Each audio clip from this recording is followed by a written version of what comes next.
Hello and welcome to ABP Live. I have with me today Ambassador of Palestine to India, Mr. Adnan M. Abualhayjaa. Welcome to the ABP Live, sir, and thank you for talking to us.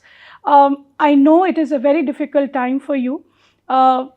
Situation that has emerged now, it seems that this is going to continue for a long time, but this is not really the first time that it is happening, sir. We spoke last time when such an attack had happened from Hamas's side in 2021. How do you see the situation currently? And also the kind of discourse we are seeing, what is happening, how countries are supporting, and the polarization that is taking place. Your views on that, sir? At the beginning, thank you very much for having me with you. And as you said, the situation is very, very difficult. If you can imagine that the bombing in Gaza last night was very, very heavy. They are threatening people to leave from North Gaza to South Gaza, which it means as they have announced that they want 1 million people to leave Gaza Strip. They want them to go to Sinai Desert. The killing last night only. Yesterday morning, I made interviews, and the number, it was 1,200 people, meurtries. Today morning, it is 537 meurtries. And the wounded people yesterday were 5,600. Today they are 6,700. So the situation of the people is very difficult, especially they are in full siege. We could not send them any medicine or water or electricity or any humanitarian aid to live. Also, as you know, about 60% of the population of Gaza are children. They have very high number of children, and because of that, the casualties of the people, most of them are children. Ambassador, now if I can ask you, when you say this, there is a counter argument that is also happening, that it was Hamas that first started it, the kind of violence they have unleashed, their words, not mine, and the fact that we see countries around the world, including India, has said that this is an act of terror and terrorism cannot be tolerated. Although, yes, there are countries who are still following the two-state solution. So do you think this has further caused a damage to the Palestinian movement, the resistance movement? Let me say, any people under occupation has the right to resist in all means. This is the international law from the beginning. And I think we are living in an unjust world where the Palestinians are facing this problem for 75 years. If I don't want to go to the Nakba in 1948, I'll go to the occupation of West Bank and Gaza, including Jerusalem, at 1967. Since that time, we are living under one of the ugliest occupation in the world. The world did not look what the Israelis are doing with the Palestinian people in the occupied land. If it's in Gaza, where the people for 16 years are sieged now, and they are living in a open air prison without any hope, and they can't easily move. And I have stuff here.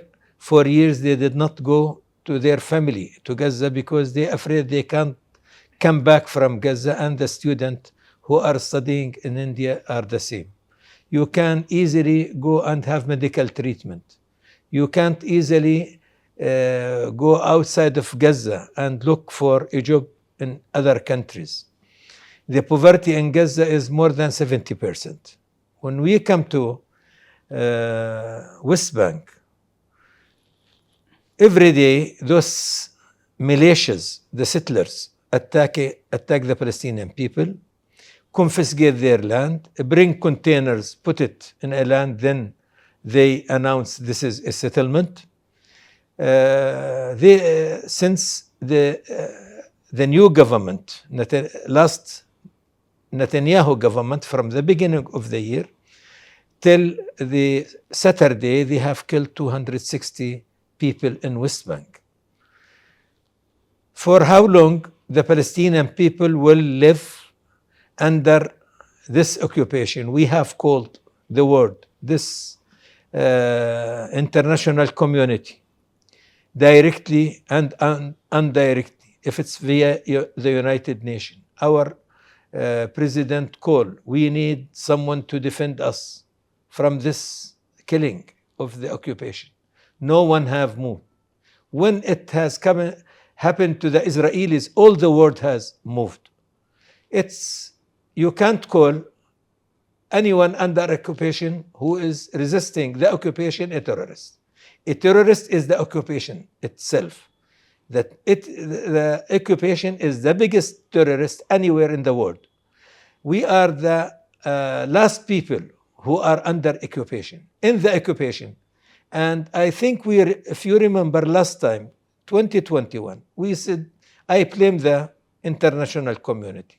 And I said they should find, as soon as possible, a solution to the Palestinian cause. Otherwise, we will see more wars in the future. And now I say the same. The Palestinians, we are 6 million people living in Gaza, East Jerusalem, and West Bank.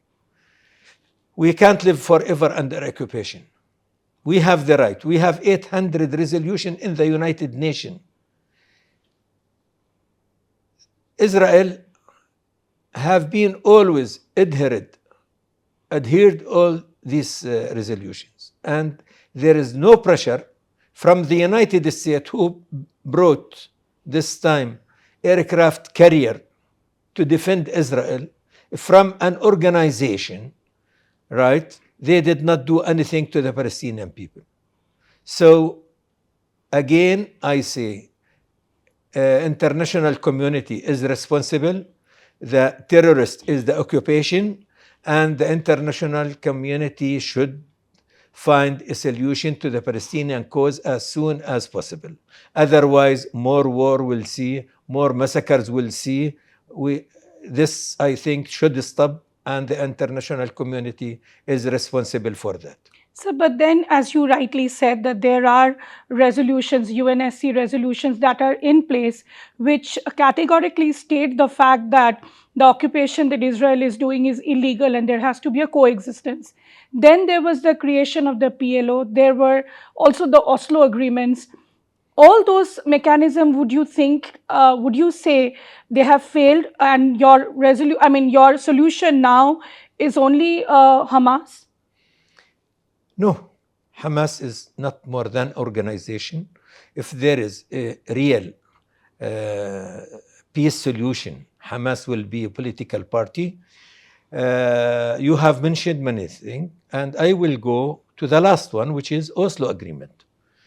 When we went to Oslo Agreement, we have accepted 22% of historical Palestine. And we were expecting that 1999 will be independent and live as neighbor, as brothers with the Israelis, coordinate in everything in this land. But there was a peaceful man who is Rabin, Mr. Rabin. They have killed him because he was looking for peace with the Palestinian people. Since Netanyahu has come, because Netanyahu, maybe this is the sixth government for him, he started destroy the two-state solution, destroy Oslo Agreement, killing the people. Many wars has happened during this extreme man, and now he is leading the most extreme government in the history of Israel. Now, when you go to Ben Ghafir, or Smotrich, or Netanyahu himself, all of them are very extreme.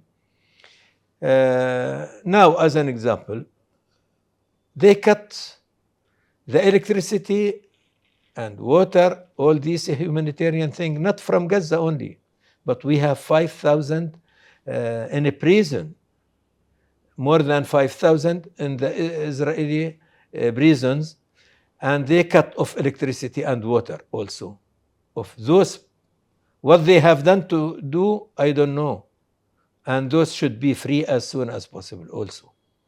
Because at least in between them, there is about 300 people in administrative detains. There is about 160 child. There is about 20 women. There should be released as soon as possible also, because this problem of the Palestinian in general should be finished. So, if I can ask you a direct question, Ambassador, would you say that the Oslo agreements, it has failed? And how would you really define the actions that Hamas is carrying out, and how long will that continue? I think Oslo agreement has been killed, not failed. Okay. Yeah, it has been killed. And as I said, the two-state solution is they destroy it every day via confiscating land, building settlement. You know, the Israelis, the Palestinians are not allowed to move or to do anything in an area called C, which is around 60% of West Bank. It is under the Israelis' law. If you build a room, you need a room. Your family became bigger. You need a room or 2 rooms. They leave you to build the room. Then they come and tell you to destroy or to demolish that room. If you don't do by your hand, they will bring the bulldozer, and you have to pay to the bulldozer very high price, because he has come and demolish your building or room or whatever. So hope again we will find the solution, and Hamas will become a political party, and we don't want to see more war. We want to see our people live in peace like any other people in the world, live with the Israelis as neighbor, and end all these crises. Ambassador, now let me come to the fact that how the discourse that we are seeing from the Joe Biden administration, which is the US. Now, Secretary of State Antony Blinken is there in Israel, and he said that he feels personally very hurt because he's a Jew. He said that recently when he landed there in Israel. And then we are seeing US is also giving arms and equipments to Israel to fight the war. Yet, officially, they are also signatory to the two-nation theory. How do you see US role in all of these, and do you think that's going to make the situation more difficult? It's not a new for the United States. It's not a new in their policy. They have closed the PLO office in the US since Mr. Trump. Also, they have closed their consulate in East Jerusalem. They promised to open both when Mr. Biden has come to power. But let me tell you that Mr. Biden, when he was vice president, he said Israel is the best investment for the United States. They give the Israelis $3 billion yearly. This was under the Barack Obama administration. when he was the vice Yes, president. yes, I have the video. I can show you, send you the video, right? How much it will cost us if there is no Israel. If there is no Israel, we should exist Israel. This Mr. Biden himself said. So it's investment and it's military base, Israel for all these countries. And I think all of them have participated in the Palestinian Nakba. And they did not do real thing, at least for both people to live in peace in the same land. Now, Ambassador, if I can ask you also, there is a lot of discussion, and since, we heard what the Ministry of External Affairs had said, I'm coming to India now. Uh, we've seen two messages from Prime Minister Narendra Modi expressing solidarity with Israel, and the fact that the message that he tried to give is that he's against terrorism and there is zero tolerance for terrorism in India.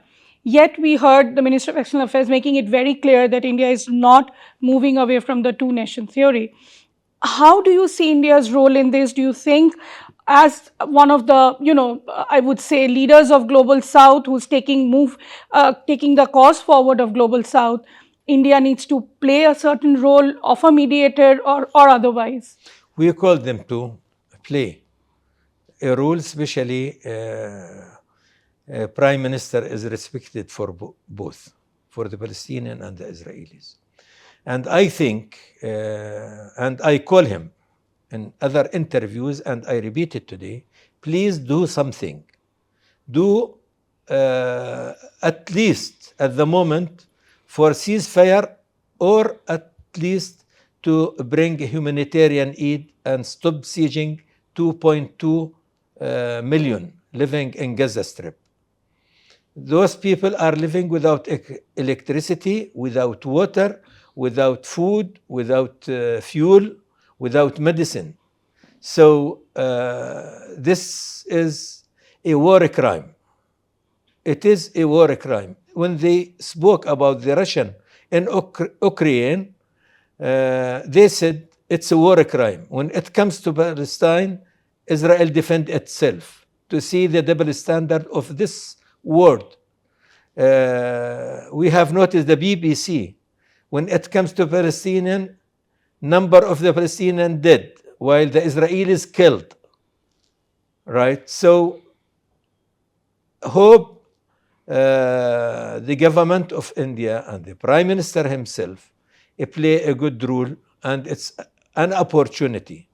Especially India knew what is the crisis of the Palestinian people, what the catastrophe of the Palestinian people since 1948 and before, since the Mahatma Gandhi himself. But sir, do you really believe in today's world, when we already have so many regional wars taking place, Russia, Ukraine, of course, there is this Syria, Yemen issues also happening. Can India really play the role? Because we know even neighboring Egypt is having issues to send aid to Palestine, right? All together will manage. And I think when we talk about India is heavy power, right? And it's respected for both. With others, easily can, manage to cooperate with others. Egypt, Qatar, Turkey, some European Union countries of the European Union, but there should be a pressure, because if you leave Netanyahu just under, has to defend himself, he understands that his hand is free, is to make massacres in Palestine. So this is, and he called that, free my hand to do what I want to do. To Netanyahu, it means massacres, not more than that. So we are looking India to be mediator and to do something, and start at least to stop siege, and this humanitarian aid should go to the 2.2 people living in West Bank. Ambassador, now when you say that, the thing that comes in the mind is we saw how Prime Minister Netanyahu himself made a call to Prime Minister Modi. Can we expect your leader also, Mahmoud Abbas, to call Prime Minister Modi and say that, he was there in Ramallah, he also had come to India in 2017. There should be a discussion on that as well. Inshallah, today I have a meeting with MA. Especially we have a new joint secretary and we have a new secretary. We'll see what we can do. Okay. Hope I can manage to make that connection. Ambassador, my last question to you. I know this is a very difficult time for you, so I would not take much time. Just to understand, we see how Russia-Ukraine war has gone on much longer than what the world had expected. Although the situation is not the same at all, but there is this fear within the world and other countries that this war can also continue for a very long time. Is your analysis also that, and do you think, where do you really think the solution lies is the question? Because as you rightly said, or from your perspective, that Oslo Accords has been killed, and I'm sure you still do not, in a way, the belief on two nation theory is also weaning away. So where do you think this will be headed? I mean, violence cannot be the answer, right? Already, as you said, 70 years have passed, more than that. It cannot continue for the next 70 years. Yeah, so it cannot. And because of that, I said that the international, start from the United States, are responsible to find a solution. They can't leave those extreme leaders in Israel to do whatever they want and to be supported at the same time. I think the Palestinian people crisis should be ended as soon as possible. We don't want to see more killing. We don't want to see more war. We want our people to live like any other people. We don't want to see talk from the Minister of War of Israel, who called himself Minister of Defense, when he said we will cut off blah, blah, blah, blah, which it means food, electricity, water, medicine, everything, and because we are fighting human animals. He is not sieging Hamas. He's sieging 2.2 people of the Palestinian civilian, right? Those, he considered them human animals. This is not talk from a minister consider himself in a democratic state. This is fascist government talk. This is the fascist talk, not the democratic talk. So hope before we end this interview that we call the international community not to look to the